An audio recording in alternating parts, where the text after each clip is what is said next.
மயிலாடுதுறை மாவட்டத்தில் தூய்மை பணி குறித்து விழிப்புணர்வு பேரணி மாவட்ட ஆட்சியர் மகாபாரதி தொடங்கி வைத்தார். மயிலாடுதுறை மாவட்டம் மற்றும் குத்தாலம் வட்டங்களில் தூய்மை பணி விழிப்புணர்வு பேரணி நடைபெற்றது. மயிலாடுதுறை வட்டம் மாப்படுகையில் நடைபெற்ற பேரணியை ஊராட்சி மன்ற தலைவர் கனிமொழி ஜெயக்குமார் முன்னிலை வகித்தார். மாவட்ட ஆட்சியர் மகாபாரதி தூய்மை பணி விழிப்புணர்வு பிரச்சாரத்தை துவக்கி வைத்தார்.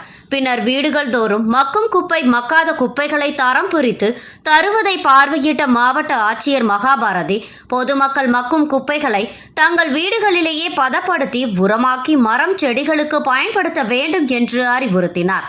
அதேபோல் குத்தாலம் தாலுகா வானதி ராஜாபுரத்தில் நடைபெற்ற விழிப்புணர்வு பேரணியில் வட்டார வளர்ச்சி அலுவலர் சோபனா மற்றும் ஊராட்சி மன்ற தலைவர், ஒன்றிய குழு பொறுப்பாளர்கள், துப்புரவு பணியாளர்கள் மற்றும் பொதுமக்கள் பெருமளவில் கலந்து கொண்டு விழிப்புணர்வு பிரச்சாரத்தை மக்களிடம் ஏற்படுத்தினர். அதனைத் தொடர்ந்து சாலை ஓரத்தில் உள்ள கடைகளில் மக்கும் குப்பை மக்காத குப்பை பயன்படுத்தும் முறையினையும் வீடுகள் தோறும் சென்று அவர்களுக்கு அறிவுரை வழங்கினார்.